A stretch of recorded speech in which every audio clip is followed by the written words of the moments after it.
Wanyisi kanyo ni twak medo jimbore ewi wach mar kelo chiemo kata oduma mar GMO e pacho kanyiswa ni into nyakono magaji wang'ere pache wach ni bende irwako wach ni mar GMO kaka japiny chik ma pacho ka bende dwaro ni michiw pachi mondo mi ka panyalore to pachi no winji kaka japiny Kenya.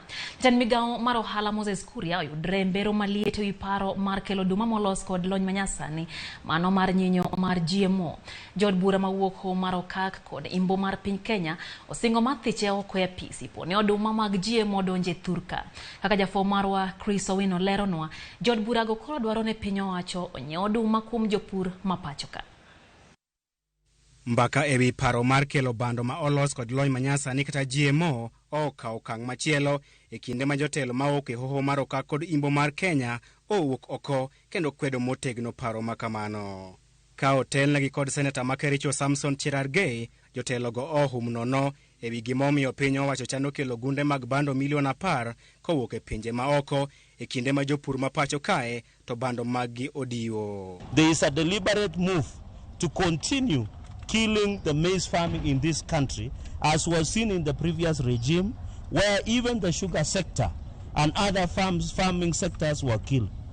It seems that the cartels are now back into business. In this time around, they appear more aggressive, more ruthless in this season. It is truly unfortunate situation to see the importation of maize when at this moment we are harvesting. There are millions and millions of maize which has already been harvested, which has actually been stored in farmers' homes, but there is nowhere to sell them. Jotelo go bende openjo gimomiyo piny owacho ne rikni kelo bando kowuok e pinje maoko kata doko ni ten migepe ne ok opuodho paro makamano. The ministry should cease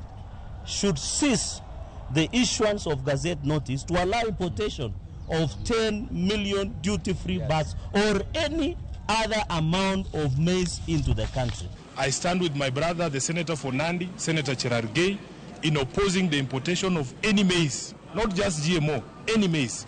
Because as has been said here, we are in the harvesting season in most regions in Western Kenya and in the North Rift. Tuna mahindi ya kutosha katika mashamba, katika store za wakulima wengi zaidi, na sheria inasema ya kwamba kwanza serikali ichukue yale mahindi yote, inunue yale mahindi yote, iweke katika strategic grain reserve, ndiyo kama haitoshi ndiyo watafute kununua mahindi nyingine. Negiseyo jatend migao mar ohala Moses Kuria kuom temo nego sekta mar pur mar bando kaka piny owacho mokalo ne otieko sekta mar pur niang' kuom rwako sukar manengone oyweyo kowuok e pinje maoko. Vile kilimo ya miwa iliuawa kwa njia hii ya kuleta sukari ambayo ilikuwa gushi, ambayo ilikuwa na mercury.